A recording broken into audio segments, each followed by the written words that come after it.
ఉండనీయడు, నిన్ను అలానే ఉండనీయడు.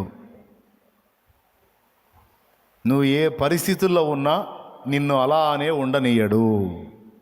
అంతే. ఒక క్రైస్తవుడుగా, ఒక దేవుని సంబంధిగా నీలో నాలో కలిగి ఉండాల్సిన నిరీక్షణ ఇది. ఈరోజు ఉన్నట్టే రేపటిని కూడా ఉండనీయడు. ఈ రోజున్న ఇదే చేదులో రేపు కూడా ఉండనీయడు. అర్థమైందా? రేపు నిత్యత్వంలో పోయినాక ఈరోజు చూసిన సంగతులు ఇవే రేపు చూపించడు. ఈ రోజులాగానే రేపును కూడా ఉండనీయడు అనేది రేపు నిత్యత్వంలో మనం ఎలా ఎదురు చూస్తామో, నా తమ్ముడు చెల్లి, భూమి మీద జీవితంలో కూడా అదే ఎదురు చూపు దేవుని బట్టి మనం కలిగి ఉండొచ్చు. తమ్ముడు, మనుషుల్ని బట్టే జాలరిగా చేస్తాను నిన్ను అన్నాడు దేవుడు.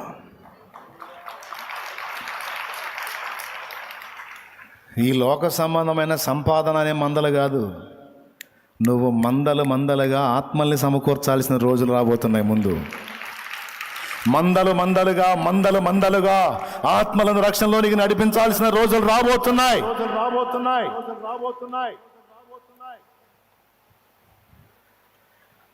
దేవుని వాక్యం ఇది గుర్తుపెట్టుకో. నీ నిరీక్షణ నిష్ఫలం అనుకుంటున్నావా? నీ ఎదురు చూపు వ్యర్థం అనుకుంటున్నావా? నా తండ్రి నీ ఎడల కార్యం చేస్తే సంవత్సరాలు, నెలలు కాదు, క్షణాలు పట్టదు కార్యాలకి. నువ్వు ఉన్న స్థితిలోనే ఉంటాను అనుకుంటున్నావా? నువ్వు పడున్న స్థితిలోనే నిన్ను అక్కడే పడుండనిస్తాడు అనుకున్నావా? గుర్తుపెట్టుకో, టైటిల్ రాసుకో, ఉండనీయడు. అక్కడ ఉండనీయడు. అలాగే ఎంతకాలం నాకు ఇది, ఎంతకాలం అన్న నీ ప్రశ్నకు సమాధానం అట్టే కాలం ఉండదు, ఉండనీయడు.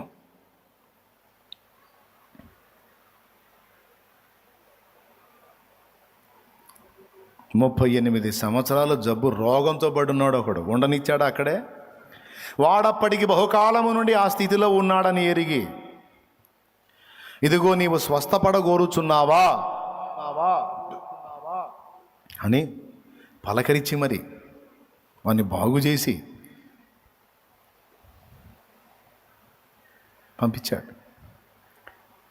శృంగారమన దేవాలయం దగ్గర పుట్టినది మొదలుకొని కుంటివాడైన వాడిని అలానే అక్కడే ఉండనిచ్చాడా? యేసునామంలో లేచి గంతులు వేసి నడవమన్నాడు. ఆధ్యాత్మిక కుంటితనంలో కూలబడిపోయావా? ఆట్టేకాలం అలానే సాగుతా అనుకుంటున్నావా? అట్లా ఉండనీయడు. పడతా లెగుస్తా ఉన్నావా? నిన్ను నిలబెట్టి తీరుతాడు ఆయన. ఈ అత్తగారింటికాడ ఈ బాధలు ఎంతకాలం నాకు?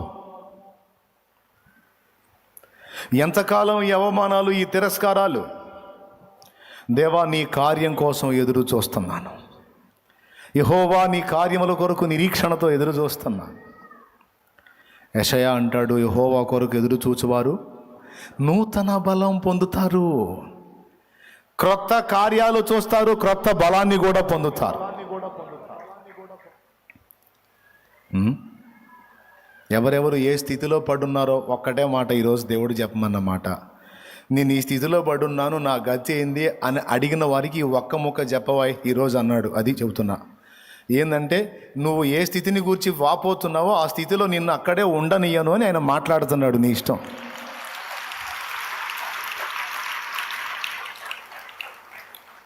దుర్వ్యసనాల్లో చిక్కుబడిపోయి బురదలో పందికి నాకు తేడా లేని బతుకుతున్నాను. ఎంతకాలం అంటే దేవుడు అంటున్నాడు, నిన్ను ఆ స్థితిలో ఉండనియను. నువ్వు నా వైపు చూస్తున్నావుగా.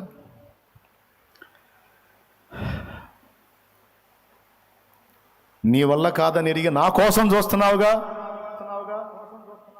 విడిపిస్తాను నిన్ను. ఆ బంధకాల్లోంచి నిన్ను బయటికి తీసుకొస్తాను.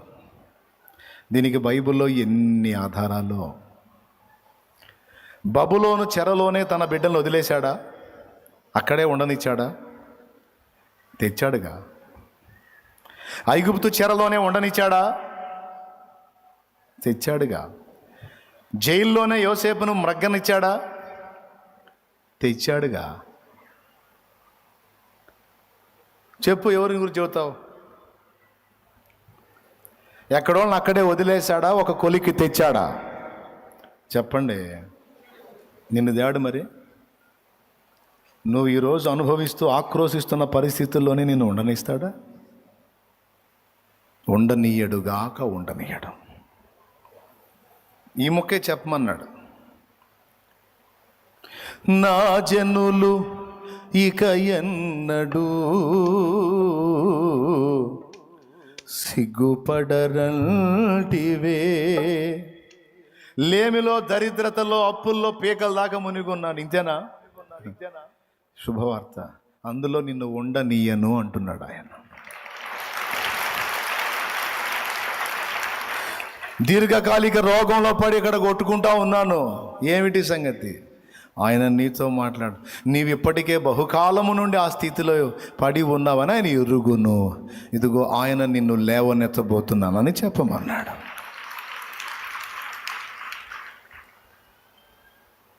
ఇప్పుడు నువ్వు ఏ స్థితిని చెబుతావో చెప్పు. నువ్వు దేన్ని ఎక్కడ ఇరుక్కుపోయి అల్లాడిపోతున్నావో చెప్పు. దానికి ఆయన సమాధానం ఒక్కటే: నేను ఉన్నవాడును, నిన్ను ఉండనీయను. దేవునికి మహిమ కలుగునుగా. ప్రిలా, నేను జోక్గా చెబుతున్నాను అనుకోవద్దు సుమా. హలో, పరిశుద్ధాత్మ స్వరమే.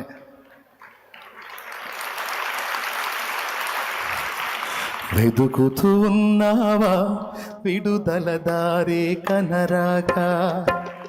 పొందే శ్రమలు నీతో ఉండవు కడదాకా. వెతుకుతూ ఉన్నావా విడుదల దారే కనరాక? పొందే శ్రమలు నీతో ఉండవు కడదాకా. అదిగో ప్రియునికేకా నీకై యేసురాక. అదిగో ప్రియునికేకా నీకై. హల్లెలూయా. తన కళ్ళ ముందు ఎంతోమంది వెళ్ళి బాగుపడి వెళ్ళిపోతూ ఉంటే, కోనేట్లో పడి బాగుపడి వెళ్ళిపోతూ ఉంటే, తనను తీసుకెళ్ళి అందులో వేసేవాళ్ళు లేక, పట్టించుకునేవాళ్ళు లేక, ఎన్ని ఏడ్చుకున్నాడో, ఎన్ని రోజులు ఏడ్చుకున్నాడు. ఆ కన్నీళ్ళను ఆయన చూసి తానే దిగొచ్చాడు.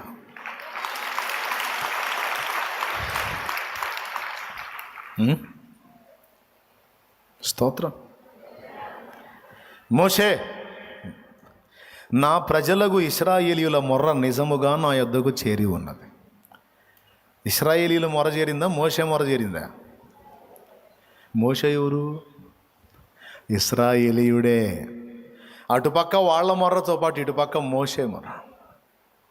దేవా, నేను ఏమనుకున్నాను, ఏం ఆశించాను?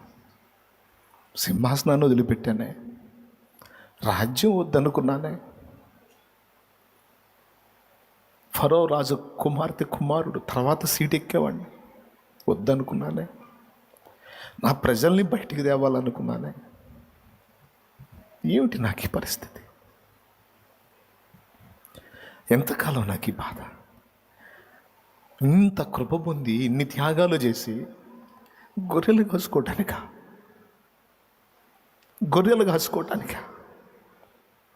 ఆకాశంలో నుంచి అగాధంలోకి పడ్డట్టుంది కదా నా గతి. ఇప్పుడు ఎవరు నాకు చైతన్యాన్ని ఇచ్చేది? ఎవరు నన్ను ప్రోత్సహించేది? ఎవరు నా ప్రజల్ని బయటికి తెచ్చేది? ఎవరు? వారి గతి అక్కడేనా? వారి చెర అక్కడేనా? నా చెర ఇక్కడేనా? దేవా, ఏంటి పరిస్థితి? ఈ మొర చేరింది. మోషే బాల ప్రభువు తానే దిగొచ్చాడు. ఆ రోగి కోసం దిగొచ్చిన ప్రభు, మోషే కోసం దిగొచ్చిన ప్రభు,